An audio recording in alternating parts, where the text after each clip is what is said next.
ప్రియమైన దేవుడు, ఉన్నతమైన ఆలోచనలు వినడానికి ఆశ కలిగినటువంటి పిల్లలారా, చేరువచ్చిన వినుచున్న అందరికీ ప్రభు నామములో మరొక నిండు వందనాలండి. గ్రంథంలో నుండి కొన్ని మాటలుగా మనం పరిశీలించుకుందామండి. దావీదు కీర్తనలో 51వ అధ్యాయము 15వ వచనం మరొకసారి చదువుకుందామండి. ప్రభువా, నా నోరు నీ స్తుతిని ప్రచురపరచున్నట్లు నా పెదవులను తెరువుము. భక్తుడు దేవుని గురించి మంచి ఆలోచన కలిగి ఏమని తెలియజేస్తూ ఉన్నాడు? ప్రియమైన దేవుని వారలారా, ప్రభువా, నా నోరు నీ స్తుతిని ప్రచురపరచున్నట్లు నా పెదవులను తెరుము.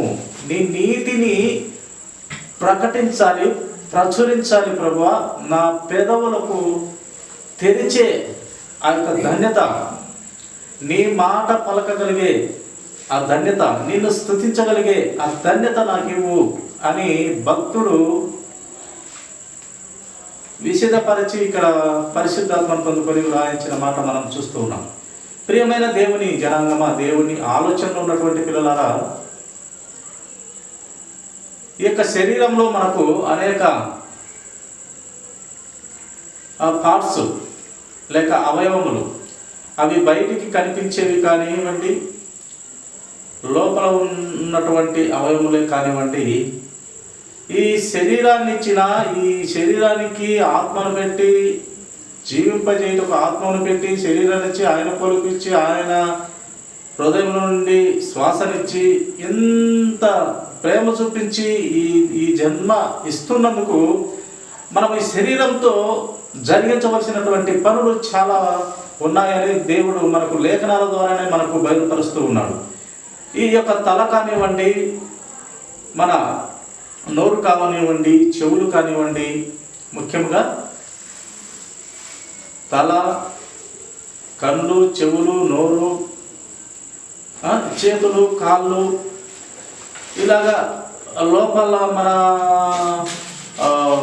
బాడీ లోపల మన కంటికి కనపడకుండా ఈ శరీరం నడుచుటకు ప్రతి అవయవము మన కోసము పని చేస్తూ ఉంది. అవి పని చేయడం ఆగిపోతే మన జీవము ఆగిపోతుంది.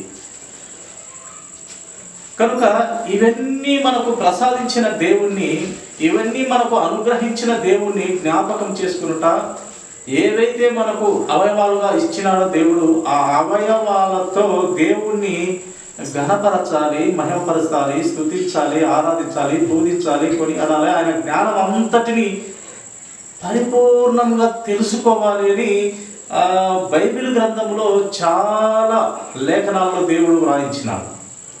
అసలు ఈ గ్రంథం అంతా మనకు ఏ ఉద్దేశం చేత మనకు ఇవ్వబడింది? ప్రియమైన దేవుని వలన మనకు బుద్ధి, జ్ఞానము, ఈ యుగాంతమందు మనిషికి బుద్ధి జ్ఞానము కలుగుటకు ఈ గొప్ప గ్రంథము దేవుని నుండి,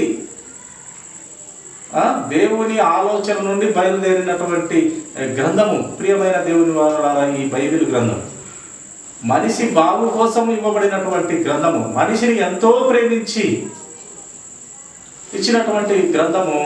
మన నడవడిక, మన ఆలోచన విధానము ఇలా ఉండాలి, ఈ లేఖనాన్ని బట్టి ఇలా ఉండాలి, ఈ లేఖనాన్ని బట్టి ఇలా ఉండకూడదు అని దేవుడు ప్రతి విషయాన్ని దైవ గ్రంథంలో ఆయన నోటి మాటలుగా మనకు వ్రాయించినాడు. ఇక్కడ భక్తుడే తెలియపరుస్తున్నటువంటి మాట చూడండి.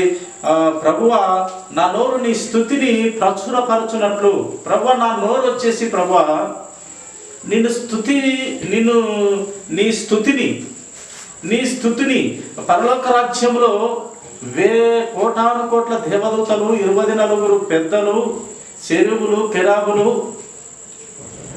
వీళ్ళందరూ కూడా పరిశుద్ధుడు, పరిశుద్ధుడు, పరిశుద్ధుడని నిత్యము మానక రాత్రింబవళ్ళు స్తుతిస్తున్నారు అక్కడ పరలోక రాజ్యము. అంటే స్తుతిని నేను ప్రచురపరచున్నట్లు తండ్రి నా పెదవులను తెరువయ్యా నీవు అని భక్తుడు తెలియపరుస్తున్నాడు. కనుక ప్రియమైన దేవుడి వారలారా, ఈ మనిషిగా పుట్టినందుకు నలుపు తెలుపు ఎరుపు పొట్టి పొడుగు ఈ యొక్క లావు దీని గురించి సమస్య కాదు, కానీ ఏదో ఒక ఆకారం, మనం ఏదో ఒక రూపు, మనిషిగా పుట్టడమే పెద్ద అదృష్టం. అది ఏ రకమైన పోలికతో ఉండేవండి, ఎంత నల్లగా ఉండండి, ఎంత తెల్లగా ఉండండి, ఎవరికి పెట్టే లోపాల వారికి పెడతాడు. దేవుడు ఇచ్చినటువంటి ఆ శరీరం గొప్పది, అది అవిటితనమే కానివ్వండి గొప్పది. ఆ అవిటితనం ద్వారా ఎంతో మందికి బుద్ధి నేర్పని కూడా దేవుడు పెడతాడు. అందుకే ఒకసారి ప్రభువును ఈ శిష్యులు అడిగేవారు, ప్రభువా ఇతను ఇలాగ ఈ కన్ను లేని కబోది కదా, పుట్టు గుడ్డివాడు కదా, ఇతడు ఇలాగ పుట్టినాడు కదా, ఏ పాపము చేసినాడని ఇలాగ పుట్టాను ప్రభువా? ఇతడే చేశాడా పాపము, లేక వీరి తల్లిదండ్రులు పాపం చేశాడా? ఏ కారణం చేత ఇతడు ఇలాగో పుట్టాడు ప్రభు అని ప్రభువుని అడుగుతారు. ప్రభువు అద్భుతమైనటువంటి సమాధానం ఇస్తాడు. నా బిడ్డలారా, శిష్యులారా, ఇతని ద్వారా నేను మహిమపరచబడడానికి, ఇతను అంధత్వం లేకి పుట్టు గుడ్డువానిగా ఇతని ద్వారా నేను మహిమపరచబడినట్లు నా కార్యము ఇతని గుడ్డితనములను కన్నులు తెరిపించి, ఆ కన్నులు పుట్టు గుడ్డివానిగా ఉన్నటువంటి కన్నులను తెరిచేలా చేసి, సృష్టికర్త అయిన దేవుని కుమారుడు శక్తివంతుడు, సర్వమును కలుగజేసిన వాడు అని తెలియపరచుటకు, ఇతని గుడ్డివానిగా పుట్టించుటకు నేనే ఇతని ఇలా పుట్టించిన వాళ్ళ తల్లిదండ్రులైనను అతడైనను ఏ పాపం చేయలేదు, నా ద్వారానే ఇలా కలిగినాడని గొప్ప మాట ప్రభు చెప్తాడు. కనుక ప్రియమైన దేవుని ఆలోచనలో ఉన్నటువంటి పిల్లలరా, ఈ అవిటితనం కానివ్వండి, ఏదైనా కానివ్వండి, సౌందర్యంగా ఉండడం కానివ్వండి, సౌందర్యం లేకపోవడం కానివ్వండి, అసలు మనిషిగా పుట్టడమే ఏ ఇఖార రూపంగా పుట్టని అది ధన్యత. అది దేవుని ఆలోచనలో ఉండి పుడుతూ ఉన్నారు. అతని ద్వారా లేదా ఆమె ద్వారా ఏ గొప్ప కార్యాలు చేయాలనుకుంటున్నాడో దేవుడు, ఇదో పుట్టు గుడ్డు వారి గురించి దేవుడు చెప్పిన అద్భుతమైనటువంటి ఆ వివరణ గొప్పది ప్రియమైన వాళ్ళ. అందుకే ప్రతి మనిషి ఇదో చుండికి బాగలేడు, లేక అవిటివాడు, చెవిటివాడు, కుంటివాడు, గూనివాడు అనుకుంటాం, కానీ వారి ద్వారా దేవుడు మహిమపరిచే విధంగా వారిలో గొప్ప కార్యాలను దేవుడు దాచవచ్చును ప్రియులారా. అందుకే ఏ వ్యక్తిని చూసి మనం చిన్న చూపు చూడకూడదనేది దేవుని ఉద్దేశం ప్రియమైన వారు. చూడండి, మరొక లేఖనం మనం చూస్తాము. మనకు దేవుడు తల ఇచ్చినందుకు ఈ తల మనము ఏమి చేయాలి? తల ఎక్కువగా తల, శిరస్సు, ఈ దేహం అంతటికి ఈ ప్రధానమైనది ఏంటంటే శిరస్సు. శిరస్సు లేకపోతే ఇంకా ఏమి ఉండదు. చేయి లేకుండా మనిషి బ్రతుకుతారు, కాలు లేకుండా బ్రతుకుతారు, ఒక చెవు లేకుండా ఒక ఏం కాదు, కానీ శిరస్సు అనేది ఛేదనం జరిగితే మనిషి బ్రతకడు. కనుక ఇది ప్రధానమైనది. ఈ తల మనము ఏమి ఆలోచనలు చేయాలంటే, ఈ మనము కలుగజేసిన సృష్టికర్తను జ్ఞాపకం చేసుకోవాలి, లేక దేవుని గురించి ఆలోచన చేయాలి, ఆలోచించాలి. సృష్టి ఏంది? ఈ ఆకాశములో ఈ భూమి అంట ఏందో శూన్యంలో వేలాడబడుతుందంట. ఏంది గొప్ప మహిమ? ఆకాశంలో నక్షత్రములు పూల వలె ఎంత చక్కగా మినుకుమంటూ ఎలా పరిచాడు దేవుడు. ఆలోచన చేస్తే దేవుడు అర్థమవుతాడు ప్రియమైన వాళ్ళ. రాత్రి టైంలో ఆలోచన చేస్తే ఈ సూర్యుడు ఎలా అక్కడ నిలబడి ఉన్నాడు, చంద్రుడు ఎలా వారి కక్షల్లో తిరుగుతూ వారి పనులు ఎంత ప్రకృతి కానివ్వండి, ఎంత చెప్పినట్టుగా దేవుని ఆజ్ఞ ప్రకారంగా నడుచుకుంటూ ఉన్నారంటే దేవుడు ఉన్నాడు. దేవుడు ఒక ఊరికట అలాగా ఏదో చేయలేదు. ఆయన మనుషులందరూ నివసించుటకు దీన్ని తయారు చేసినాడు. ఈ భూమి ఏదో ఊరికట కలుగునుగా అంటే కలిగే రకం కాకుండా ప్రతీది ఒక్కొక్క దానికి ఒక్కొక్క ప్రత్యేకతగా దేవుడు కలుగజేయడం మనము జీవగ్రంథంలో చూస్తాం. కనుక ఈ తల కూడా మనము ఏమి ఆలోచన చేయాలంటే దేవుని గురించి ఆలోచన చేయాలని లేఖన భావం మనకు బయలుపరుస్తుంది. భక్తుడు ఇక్కడ చెప్పినప్పుడు మన నోరు ఆయన నీతిని ప్రచురం చేసే బిడ్డలముగా నోరు తెరువమని భక్తులు తెలియపరుస్తున్నారు. చూడండి, ఇంకా మనము ఏ విధంగా దేవుణ్ణి భయభక్తులు ఉండాలో లేఖనాలు కొన్ని పరిశీలిద్దాం ప్రియమైన వారలారా.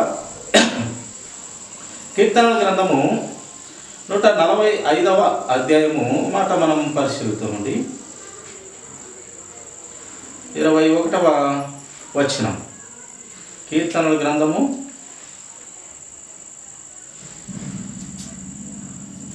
145వ అధ్యాయము 21వ వచనము.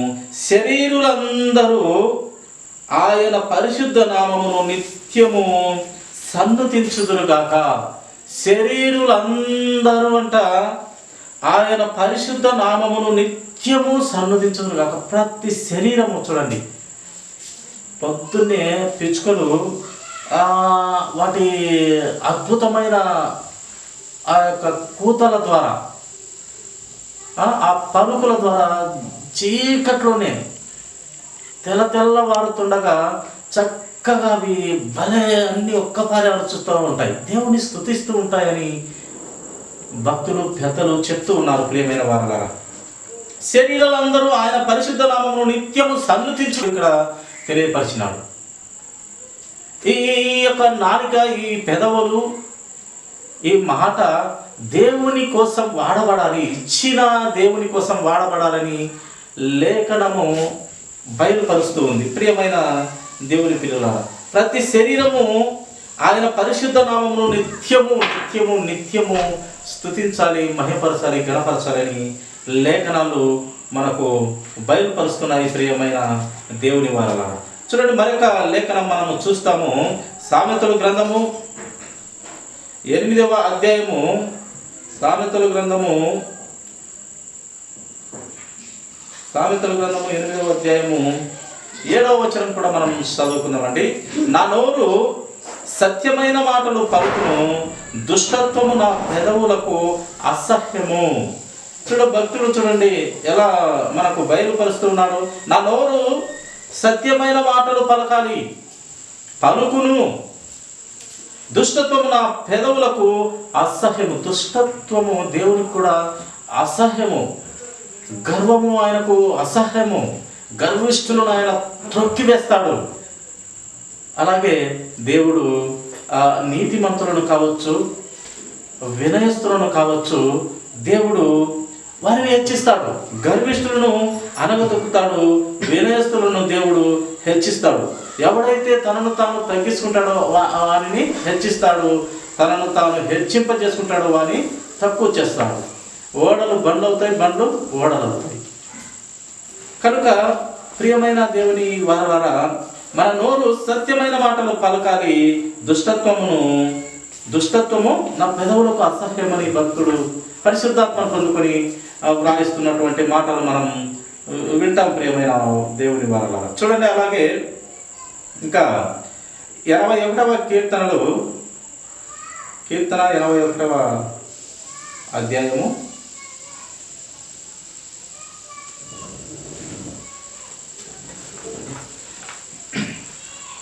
10వ వచనం చదువుకుందామండి.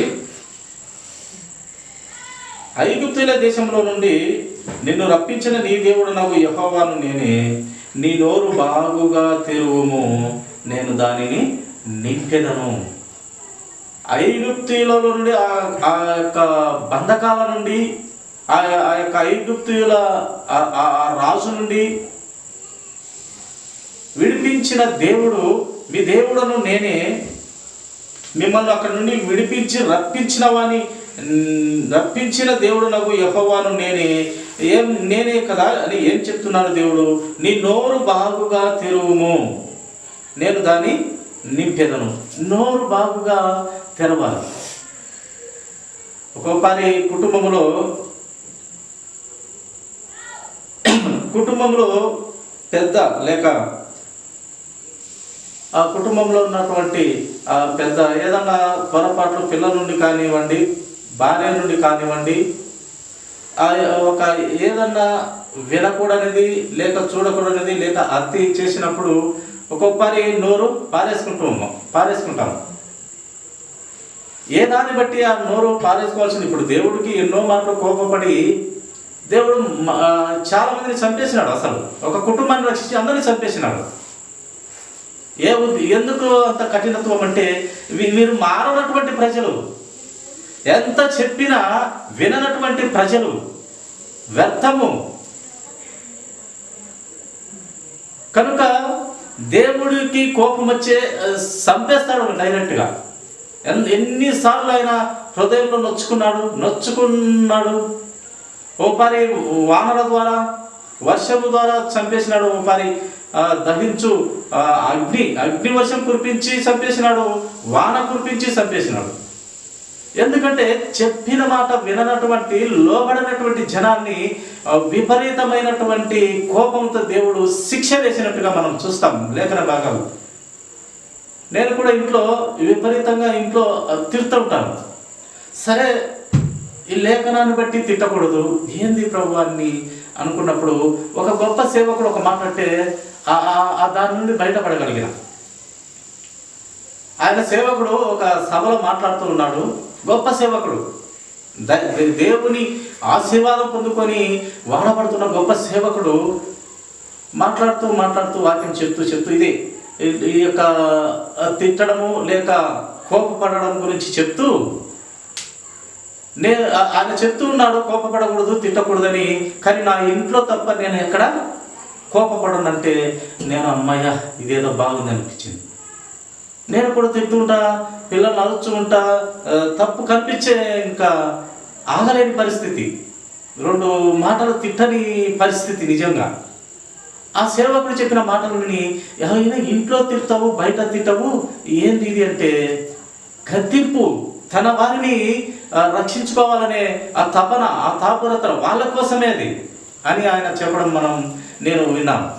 కనుక ప్రియమైన దేవుని వారలాగా, దేవుడే కోపపడి జనులను విననటువంటి వారిని, లోబడినటువంటి వారిని నిర్దాక్షిణ్యంగా దేవుడు చంపేశాడు.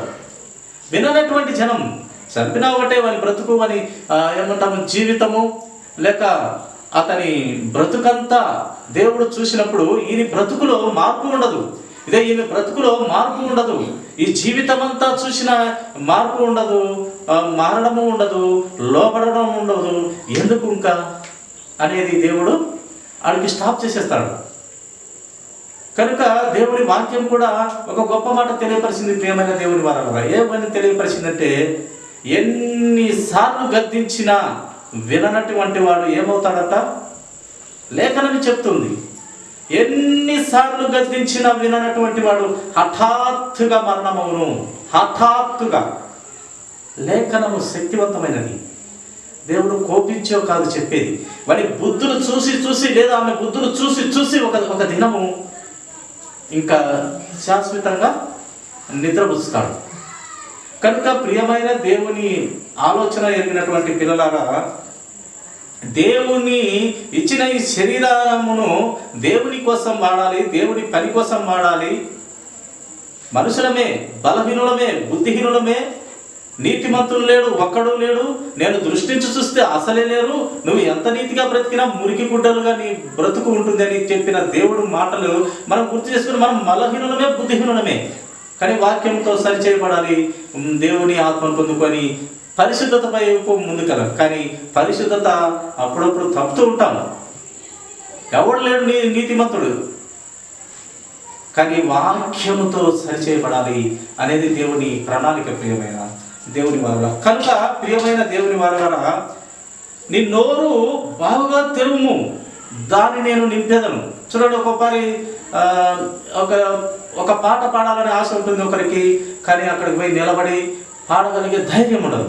ఒక వాక్యం చెప్పాలని ఒకరికి ఉంటుంది, అక్కడ నిలబడి చెప్పగలిగే ధైర్యం ఉండదు. కానీ అటువంటి సమయంలో నువ్వు ధైర్యంగా ఉండు, నువ్వు అక్కడ నిలబడు, నీ నోటిని నేను నింపుతా, పరిశుద్ధాత్మతో నిన్ను నింపుతాను, నా మాట నీ నోట ఉంచేదను, మాట్లాడు. నువ్వు ధైర్యం తెచ్చుకును,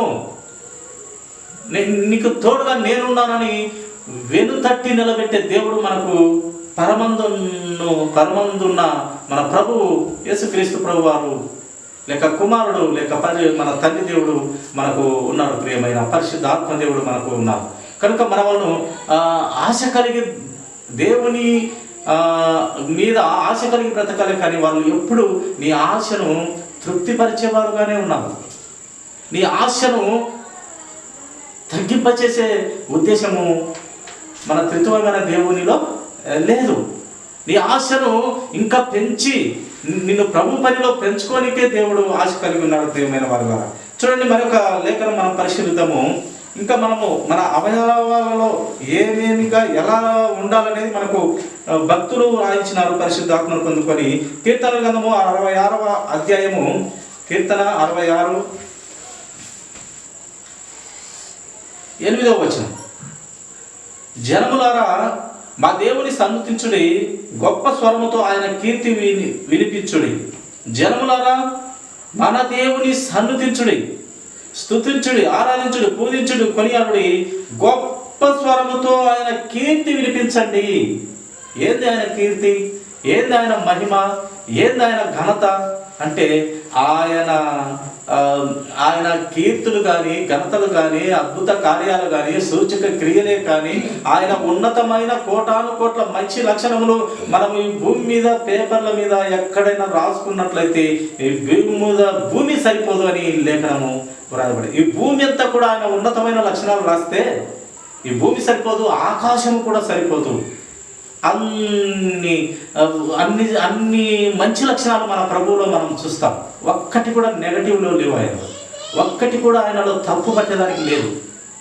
అన్ని మంచి లక్షణాలు, కోటాను కోట్ల మంచి లక్షణాలు కలిగిన ఏకైక పరిశుద్ధ దేవుడు యేసుక్రీస్తు ప్రభువారు మాత్రమే. ప్రియమైన దేవుని పిల్లలారా, కనుక అట్టి దేవుడు సృజించిన మానవుడు ఎలా ఉండాలంటున్నాడంటే, మన నాలుక దేవుని స్తుతించేదిగా, మన తల దేవుని ఆలోచనలు చేసేవిగా, మన పెదవులు దేవుని గురించి చెప్పే ఆ మాటలు ప్రచురం చేసేదిగా ఉండాలి. దేవుడు చెప్పినాడు, ఏం చెప్పినాడు? నలుదిక్కులకు నా రాజ్య సువార్త విస్తరింపచేయండి, శిష్యులను చేయండి. యేసుక్రీస్తు నామంలో, తండ్రి నామంలో, పరిశుద్ధాత్మ నామంలో బాప్తిసాలు ఇవ్వండి. ఆ బాప్తిసంలో పాపములు చంపేయండి. నూతన సృష్టి అయినట్టు క్రీస్తులో బ్రతకనింపజేయండి. నా రాజ్యము, నా శిష్యులుగా నా యొక్క మందిరాన్ని కట్టండి, అనగా మన రాజ్యాన్ని స్థాపించండి. ఆ రాజ్యము ఈ లోక సంబంధమైనదైతే కాదు, ఈ లోక రాజు అయితే కాదు. ఆయన పరలోక రాజ్యంలో అత్యున్నతమైన సింహాసనం ఆయనది, మహిమ కలిగిన సింహాసనం అది. అట్టి రాజ్య స్థాపనకు మీరు సహాయకులుగా ఉండండి అని లేఖనాలు మనకు తెలియపరుస్తూ మనమును ఆయన వైపుగా ముందుకు నడిపిస్తూ ఉన్నాయి. ప్రియమైన దేవుని వాళ్ళ రోమీలకు రాసినటువంటి పత్రిక 10వ అధ్యాయం 17వ వచనం మాట చూసుకుందాం. చూడండి, రోమా 10వ అధ్యాయము 17వ వచనం. కాగా వినుట వలన విశ్వాసం కలుగును, వినుట క్రీస్తును గురించిన మాట వలన కలుగు. వింటే దేవుని వాక్యము వింటే అది దేవుని మాట అయితే విశ్వాసం కలుగుతుంది. వినుట వలన విశ్వాసం కలుగుతుంది. ఆ వినుట ఏంది? క్రీస్తును గురించిన మాట వలన కలుగును. ఏదో నానాక మాటలు, పనికిమాల మాటలు ఈ లోకంలో ఉంటాయి. ఆ మాటల ద్వారా విశ్వాసం కలగదు, పనికిమాలిన ఆలోచనల ద్వారా విశ్వాసం కలదు. క్రీస్తు విషయంలో క్రీస్తు కూర్చిన మాటలో విశ్వాసం కలుగుతుంది. ప్రియమైన వారలారా, కనుక మన చెవులు ఎందుకు ఇచ్చినాడు దేవుడు అంటే వినాలి. అందుకే దేవుడు వినేదానికి ఇచ్చినాడు మంచి మాటలు. అందుకే ఈ లోక సమతలో కూడా ఒక మాట ఉంది, చెడు చూడకు, చెడు మాట్లాడకు, చెడు వినకు. గొప్ప మాట ఇది, లోక సమత అయినప్పటికీ గొప్ప మాట ఇది. కొన్ని పనికి మళ్ళీ చూస్తాం, ఊరంతా చెప్పేసి వస్తాం. అది చేయకూడదు అని 3 కోతులను పెట్టి చూపించి చెప్తూ ఉంటారు. ఈ లోకంలో 3 కోతులను పెట్టి ఒక కోతి కళ్ళు మూసుకుంటుంది, ఇంకొక కోతి నోరు మూసుకుంటుంది, ఇంకొక కోతి చెవు మూసుకుంటుంది. ఆ కోతుల కింద వ్రాయబడి ఉంటుంది. మంచి మెసేజే, కానీ అలా చేయము. చూసింది ఊరంతా చెప్పేదాకా కడుపు ఉబ్బుతుంది. చూసింది చెప్పేదాకా కుదరదు. మనకు కంటితో ఏది చూస్తామో అది చెప్పేదాకా కుదరదు, ఏది వింటామో అది చెప్పేదాకా కుదరదు. చెడు చూస్తే అది చెప్పేదాకా కుదరదు. అలాంటి పాపనియమం శరీరం మంది. ఇలాంటి వాటిని అన్నిటి మీద బయటపడగలగాలి మనిషి అంటే దేవుని వాక్యం తప్పితే ఏ దిక్కు లేదు మనకు. దైవ దిక్కు అయిన దేవుని వాక్యము తప్ప మనల్ని మార్చేది భూమి మీద ఏది లేదు. దేవుని వాక్యము దేవుని మాట ప్రియమైన వారులారా. అందుకే ఈ లోక సామెతగానే మనిషికి మాట గుడ్డుకు దెబ్బ అంటుంటాం. ఎంతన్నా చెప్పు, గొడ్డుకైతే ఏటు పడాలి, తప్పు ఒక ఏటు పడితేనే అది తిరుగుతుంది. మనిషికి మాట చాలంటారు. కానీ ఈ పశువుల కన్నా ఈ మనుషులు అలా తయారైనారు. ఒక్కొక్కసారి రోడ్డు పడిపోతూ ఉంటే పశువులు క్రమంగా పోతున్నాయి. ఇప్పుడు అవి ఒక మనిషికి దారిచ్చి ఏ రోడ్డు పడిపోయినా దారిచ్చిపోతున్నాయి. ఇప్పుడు పశువుల కన్నా అద్భుతంగా మనుషులు తయారైనారు. నడి రోడ్లోనే నిలుచుకొని మాట్లాడుతారు. ఏమంటే ఉన్నటువంటి రోడ్డు వాళ్ళ పక్క ఇల్లు, ఆ సైడ్ ఉంటుంది వాళ్ళ ఇల్లు. ఏముంటుంది, ఆ రోడ్డు పక్క ఇల్లు, ఆ ఇల్లు ఉంటుంది. నడి రోడ్లోనే మాట్లాడతారు. ఏమన్నంటే ఆడ కొంచెం అహం పెరిగి వస్తుంది. ఆ అహంకారము కళ్ళకెక్కి మాట్లాడతారు. కనుక ప్రియమైన దేవుని వారగారా, మన ఆలోచన విధానము బైబిల్ గ్రంథము లేఖనాల ద్వారా మనము సరిచేస్తూ ఉన్నది దేవుని వాక్యం. ప్రియమైన వారగారా, కనుక చూడండి, చెడు వినకు, చెడు మాట్లాడకు, చెడు చూడక అన్న మాట లోక సామెత అయినప్పటికీ మంచి మాటే. కాబట్టి ఇక్కడ చెప్పినటువంటి మాట చూడండి, ఆ మాటకు సూట్ అవుతుంది. వినుట వలన విశ్వాసం కలుగును. కానీ ఏ మాట అది విశ్వాసం కలిగిస్తుంది? క్రీస్తు మాట. క్రీస్తు మాట తప్పితే వేరే మాటలు ఏవి ప్రభు విశ్వాసంలోకి నడిపించలేవు, ప్రభు క్రియల్లోకి నడిపించలేవు. ప్రియమైన వారు చూడండి, ఈ విధంగా మనకు దేవుడు చెవులు ఇచ్చినందుకు ఏం చేయాలంటే మనము క్రీస్తు మాటలు వినాలి, సృష్టికర్త మాటలు వినాలి, ఆయన ఆలోచన విధానం తెలుసుకోవాలి, ఆయన ఏమై ఉన్న దేవుడో తెలుసుకోవాలి. ఆయన కోసం భక్తులు ప్రాణాలు ఇచ్చారు. నువ్వు ప్రాణం ఎక్కర్లే, ఆ మాట ప్రకారం బ్రతికితే చాలు అని లేఖనాలు మనకు బయలుపరుస్తూ ఉన్నాయి. కనుక దేవుడు ఒక గొప్ప మాట మరి యొక్క గ్రంథాలలో వ్రాయిస్తూ వచ్చినాడు. చెవిగలవాడు వినుగాక అంటాడు. మంచి మాట వ్రాయించి దేవుడు ఒక మంచి లక్షణమైన సుగుణమైన మాట వ్రాయించి చెవిగలవాడు వినుగాక అంటాడు. ఎవరికి చెవి లేకుండా పుడుతున్నారు? ఏదో కోటికో లక్షల్లో ఒకరు చెవిటోడు పుట్టిండొచ్చు పుట్టుకతోనే. మిగతా వాళ్ళందరికీ చెవులు ఉంటాయి, లక్షణం కనపడతాయి. అలా చిటికేస్తే ఇటు చూస్తారు. చిన్న పిల్లలు కానివ్వండి అటు చూస్తారు, చంటి బిడ్డలు కానివ్వండి చూస్తారు. ఆ చెవి దేనికి ఇచ్చినాడు దేవుడు? క్రీస్తు మాటలు వినేదానికి. అందుకే చెవి గలవాడు వినుగాక అంటాడు. అందరూ వింటారు, హృదయంలో ఉంచుకునే వాళ్ళు చాలా కొద్ది మంది. ఏదో నరకానికి వెళ్ళేవారు ఎక్కువ మంది, ఆ చిన్న ఇరుకుదారులో వెళ్ళేవారు కొద్ది మంది అన్నట్టుగా ఆ మంచిని స్వీకరించేది అతి కొద్ది మందిగానే మనం చూస్తూ ఉన్నాం. ఏమంటే ఈ లోకంలో మనకు ప్రతి ఒక్కరికి గర్వము, అహంకారము, కోపము ఉండేదే. కానీ వాక్యాన్ని బట్టి, లేఖనాన్ని బట్టి బ్రతుకును మార్చుకుంటూ దిద్దుకుంటూ ముందుకు వెళ్ళడమే సత్యము. ప్రియమైన వారలారా చూడండి, సమూయేలు మొదటి గ్రంథము ఇంకా మనకు ఏం నేర్పిస్తుంది? మనకు ఈ శరీరంలో అవయవాల గురించి చూసినట్లయితే సమూయేలు మొదటి గ్రంథము 3వ అధ్యాయము 10వ వచనం మనం ఒక మాట చదువుకుందామండి. తరువాత యెహోవా ప్రత్యక్షమై నిలిచి ఆ రీతిగా సమూయేలు అని పిలువగా, సమూయేలు నీ దాసుడు ఆలకించుచున్నాడు, ఆజ్ఞయిమ్మనెను. ఏది వినాలి? మనము దేవుని మాట వినాలి. దీనికన్నా ముందుగా 3 సార్లు దేవుడు ఈ సమూయేలు బాలుని పిలుస్తాడు. కానీ బాలుడు కదా, ఆ జ్ఞానము ఇంకా పరిపక్వతలో రానటువంటి చిన్న బాలుడు కదా, ప్రభు స్వరాన్ని వినలేని, తెలుసుకోలేని వయసులో ఉన్నాడు. కాబట్టి చీటికి మాటికి తన గురువు అయినటువంటి ఏలి దగ్గరికి ఉరికేవాడు. అయ్యా పిలిచావా? లేదురా నాయన, నేను పిలవలేదు, పోయి పడుకో అట 3 సార్లు పిలిచినప్పుడు 3 సార్లు వెళ్తాడు బాలుడైన సమూయేలు. నేను పిలవలేదు, నువ్వు పనుకోరా, ఎందుకు చీటి పనులు పోయి పడుకో. నేను ఇప్పుడు 4వ తూరి కూడా ప్రభు ఇది లేఖన భాగంలో పిలుస్తున్నాడు, సమూయేలు అని పిలుస్తాడు. ఇంకా 3వ తూరి అయిపోయినాక 4వ తూరికి పిలిచే టయానికి ముందు ఏలి ఇతను ఇన్ని మాటలు వస్తున్నాడంటే ఎవడో ఇతన్ని బలంగా పిలిచాడు అని చెప్పేసి, నాయన నాయన సమూయేలు, ఈసారి ఎవరైనా నీ పేరు పెట్టి పిలుస్తున్నట్లయితే నీ దాసుడు ఆలోచిస్తున్నాడు, ఆజ్ఞ ఇమ్ము అని చెప్పు అని చెప్తాడు ఉపాయం. బాలుడు జ్ఞానం లేదు పాపం. సేమ్ అదేలాగున ఈ మాటలో బాలుడైన సమూయేలు దేవుడు ప్రత్యక్షమై నిలిచి ఆ రీతిగా పిలిచినప్పుడు సమూయేలు సమూయేలు అన్నప్పుడు చూడండి, అని పిలువగా, దేవుడు పిలువగా సమూయేలు నీ దాసుడు, నీ శిష్యుడు,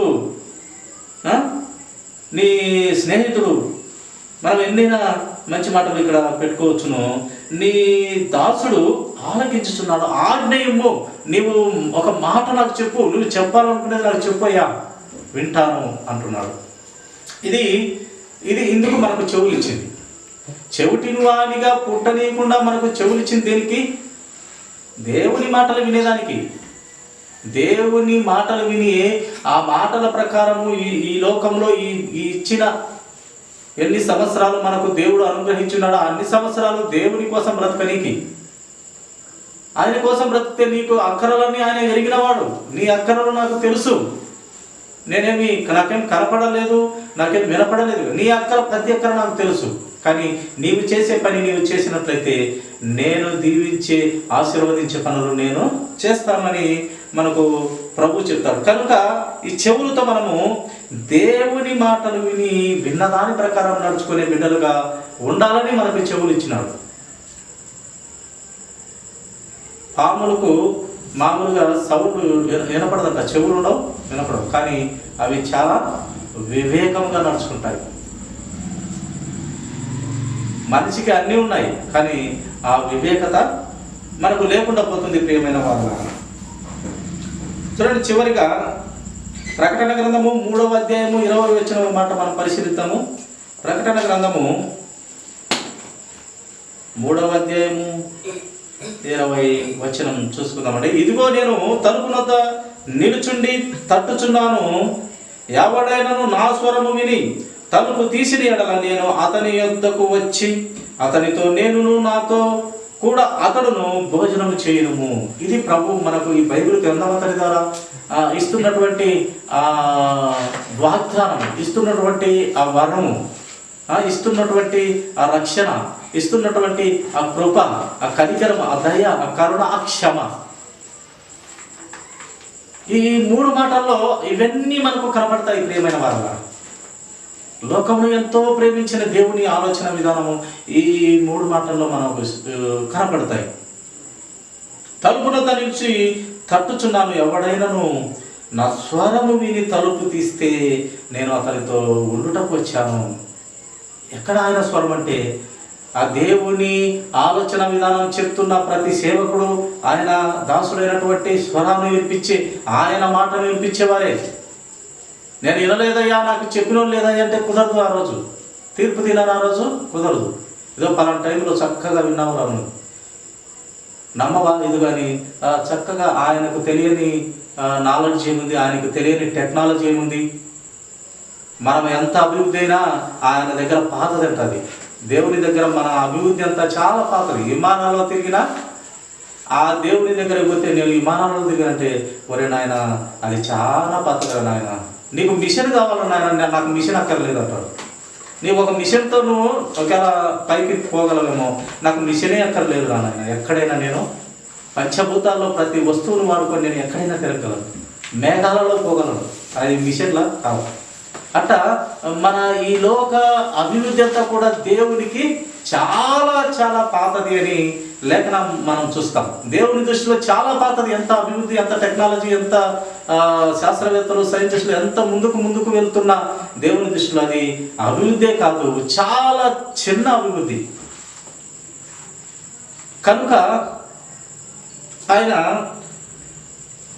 స్వరము విని తట్టినప్పుడు మనము ఆయనతో ఉండేవారిగా, ఆయన స్వరం వినేవారిగా, బాలుడైన సమూయేలు మాదిరిగా స్వరం వినే బిడ్డగా, చిన్న వయసులోనే స్వరం వినే బిడ్డగా.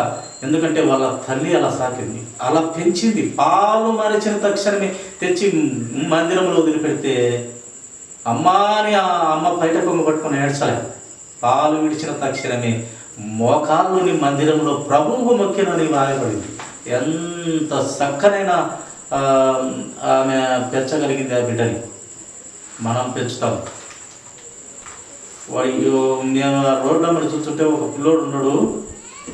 వాడు ఆ తల్లి రాళ్ళతో కొడుతుండే, వాడు ఈ సందులో పోయి మళ్ళీ ఆ సందులో కనపడి ఏడుచు. 3 సంవత్సరాలు ఇచ్చి 3 సంవత్సరాలు మందిరం కూడా వెళ్ళకుండా పిల్లోని పెంచింది.